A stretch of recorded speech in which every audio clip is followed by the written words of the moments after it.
Hello বন্ধুরা, জ্ঞানজ্যোতি coaching সেন্টারের পক্ষ থেকে তোমাদের সকলকে জানাই স্বাগত। তো বন্ধুরা, আজকে আমি তোমাদের সঙ্গে যে বিষয়টি সম্পর্কে আলোচনা করব সেটি হচ্ছে হরপ্পাবাসীদের অর্থনৈতিক জীবন। তো আলোচনা শুরু করার আগে তোমাদেরকে একটা ছোট্ট ইনফরমেশন দিতে চাই। তোমরা যারা আমাদের কোচিং সেন্টারে এখনো যুক্ত হওনি কিংবা যুক্ত হতে চাইছো, তারা উপরে দুটি নাম্বার দেখতে পাচ্ছ, 6295916282 এবং 7076398606। তো এই দুটি নাম্বারের মধ্যে কিন্তু যে কোনো একটি নাম্বারে যোগাযোগ করে তোমরা কিন্তু আমাদের সঙ্গে অনায়াসে যুক্ত হয়ে যেতে পারো। তো দেরি না করে কিন্তু আজকে টপিক সম্পর্কে আমি আলোচনা শুরু করছি। তো দেখো, এই যে হরপ্পাবাসীদের অর্থনৈতিক জীবন, তো এই যে হরপ্পাবাসীদের অর্থনৈতিক মানে হরপ্পার যে সভ্যতার যে অধিবাসীরা ছিল, তাদের অর্থনৈতিক জীবনের যদি প্রধান ভিত্তির কথা বলি, তো প্রধান ভিত্তি ছিল হচ্ছে কৃষি, শিল্প, ব্যবসা বাণিজ্য, এবং এক্ষেত্রে কিন্তু সেখানে মানুষের জীবনযাত্রাও কিন্তু যথেষ্ট সচ্ছল ছিল। তো ফার্স্টে যদি আমি এই কৃষির কথা যদি বলি, তো আমি প্রথমেই বললাম যে হরপ্পা সভ্যতার আর কি যে অধিবাসীরা, তাদের যে অর্থনৈতিক জীবনের প্রধান ভিত্তি ছিল কৃষি, শিল্প। তো সেখানে হচ্ছে বিপুল পরিমাণে বৃষ্টিপাত হওয়ায় এবং সিন্ধু ও তার যে শাখা নদীগুলি কিন্তু সেখানে যেহেতু ছিল, তো সেখানে কিন্তু এই অঞ্চল কিন্তু যথেষ্ট উর্বর ছিল এবং এখানে কিন্তু বিভিন্ন শস্যের চাষ হতো। তো বলা হয়েছে যে সেখানে হরপ্পা, মহেঞ্জোদারো এবং কালীবঙ্গানে হচ্ছে গম ও যে যব চাষের কিন্তু যে চাষ হতো বলে কিন্তু জানা গেছে। এছাড়াও বলা হয়েছে যে লোথাল এবং হচ্ছে রংপুরে ধান চাষ হতো বলে কিন্তু জানা গেছে। অর্থাৎ প্রত্নতত্ত্ববিদরা কিন্তু এক্ষেত্রে দাবি করেছেন যে সেখানে এইসব হচ্ছে চাষ হতো। তো সেক্ষেত্রে সেখানে বিভিন্ন শস্যের চাষ হতো, যেমন হচ্ছে রবি শস্য হিসেবে গম এবং জব, মানে রবি শস্য হিসেবে গম ও জবের চাষ হতো, এবং যে খারিফ শস্য হিসেবে সেখানে তুলো, তিল এগুলি উৎপন্ন হতো। তো এই যে সেখানে হচ্ছে যে মানুষের যে আর কি, যদি হরপ্পার অধিবাসীদের প্রধান খাদ্য ছিল হচ্ছে গম, জব, এক্ষেত্রে কিন্তু তাদের মানুষের জীবনযাত্রা কিন্তু যথেষ্ট সচ্ছল ছিল। এছাড়াও সেখানে হচ্ছে যে বিভিন্ন আর কি যে শস্য কিন্তু চাষ হতো, সেক্ষেত্রে বলা যায় যে ছোলা, কলাই এবং বিভিন্ন শস্যেরও কিন্তু চাষ হতো। অর্থাৎ এখানে বলা হয়েছে যে বিপুল পরিমাণে আর কি কৃষিজ উৎপাদন হওয়ায় কিন্তু এক্ষেত্রে হচ্ছে শিল্প এবং যে ব্যবসা বাণিজ্যের পথ কিন্তু প্রশস্ত ছিল। এই ক্ষেত্রে যদি শিল্পের কথা বলি, আচ্ছা নেক্সট বলছে যে শিল্প, তো এই ক্ষেত্রে হরপ্পা সভ্যতায় কিন্তু নানা ধরনের শিল্প গড়ে উঠেছিল।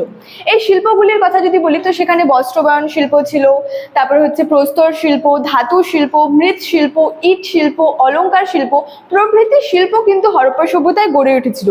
এবং এই শিল্পগুলির মধ্যে হচ্ছে হরপ্পা সভ্যতার প্রধান শিল্প ছিল হচ্ছে বস্ত্রবয়ন শিল্প। অর্থাৎ এই অঞ্চল থেকে কিন্তু পশ্চিম এশিয়ার হচ্ছে বিভিন্ন দেশে আর কি সুতি বস্ত্র রপ্তানি করা হতো। এবং এই বস্ত্রবয়ন শিল্পের পরই কিন্তু যে প্রস্তর শিল্পের যথেষ্ট উন্নতি ঘটেছিল। এখানে হচ্ছে পাথরের হাতিয়ার, তারপরে হচ্ছে যে দামি পাথর দিয়ে বিভিন্ন শৌখিন দ্রব্য তৈরি করা হতো। তো এই দামি পাথরগুলির কথা যদি বলি, দামি পাথরগুলির মধ্যে ছিল হচ্ছে জেড, কার্নেলিয়াম, ল্যাপিস লাজুলি, এই প্রভৃতি হচ্ছে দামি পাথরের কিন্তু শৌখিন দ্রব্য এখানে কিন্তু তৈরি করা হতো। তারপরে যদি বলি যে ধাতু শিল্পের কথা, তো ধাতু শিল্পীরাও কিন্তু তামা ও ব্রোঞ্জ দিয়ে হচ্ছে নানা কিন্তু দ্রব্যাদি তৈরি করতো। অর্থাৎ তামা, ব্রোঞ্জ দিয়ে কিন্তু ধাতু শিল্পীরা বিভিন্ন দ্রব্য তৈরি করতো। এগুলির মধ্যে ছিল কাস্তে, কুঠার, কলসি, ছুরি, বাসন, মূর্তি প্রভৃতি কিন্তু ধাতু শিল্পীরা তামা ও ব্রোঞ্জ দিয়ে তৈরি করতো।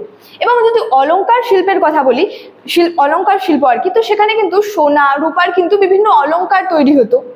অলংকার শিল্পের সেখানে কিন্তু মৃৎ শিল্পেরও যথেষ্ট আর কি উন্নতি ঘটেছিল। হরপ্পার বাসীরা কিন্তু মৃৎ শিল্পে যথেষ্ট পারদর্শী ছিল। তারা হচ্ছে মাটির জালা, থালা, বাটি, কলসি, খেলনা এগুলি কিন্তু তৈরি করতো এবং এগুলিকে আগুনে পুড়িয়ে আরো মজবুত করা হতো। তারপর এতে রং ব্যবহার করা হতো। তো এখানে বলা হয়েছে তারা সাধারণত হচ্ছে কালো রং ব্যবহার করতো। এই যে পোড়ামাটির পাত্রের গায়ে তারা হচ্ছে সাধারণত কালো রং ব্যবহার করতো। এবং এখানে যে বিভিন্ন যদি আরো বিভিন্ন শিল্প আর কি, যেমন ওখানে হচ্ছে ইট ভাটা, তারপরে হাতির দাঁতের কাজেও কিন্তু বহু মানুষ নিযুক্ত থাকতো। তো বলা হয় যে হরপ্পা সভ্যতার কিন্তু একটি হচ্ছে পোড়ামাটির শিলগুলিতে আর কি বিভিন্ন গাছপালা, পশু পাখি এবং হচ্ছে দেবী মূর্তি কিন্তু উৎকীর্ণ, দেবদেবীর কিন্তু মূর্তি উৎকীর্ণ থাকতো, অর্থাৎ মানে খোদাই করা থাকতো, অর্থাৎ চিত্রিত আছে বলে কিন্তু বলা হয়েছে। তো এগুলি থেকেই তাদের হচ্ছে যে শিল্প দক্ষতার কিন্তু পরিচয় পাওয়া যেত। মানে তাদের যে একটা শিল্প দক্ষতার কিন্তু এগুলি থেকেই পরিচয় পাওয়া যায়। এবং পরিশেষে বলা যায় যে এই যে কৃষি, শিল্প, ব্যবসা বাণিজ্যকে কেন্দ্র করেই কিন্তু এই যে সুমহান যে এই যে সিন্ধু সভ্যতা কিন্তু গড়ে উঠেছিল বলে বলা হয়েছে। এবং সেখানে যে মানুষের জীবনযাত্রাও কিন্তু একটা উন্নত মানের, অর্থাৎ একটা যে মানুষের জীবনযাত্রাও কিন্তু যথেষ্ট সচ্ছল ছিল বলে কিন্তু বলা হয়েছে। তো স্টুডেন্ট, এই ছিল আজকে আমার হরপ্পাবাসীদের অর্থনৈতিক জীবন সম্পর্কে আলোচনার বিষয়। ভিডিওটি ভালো লাগলে লাইক, কমেন্ট এবং বন্ধুদের সঙ্গে শেয়ার করে দিও। দেখা হচ্ছে তোমাদের সঙ্গে পরবর্তী ভিডিওতে। Thank you so much. Thanks for watching.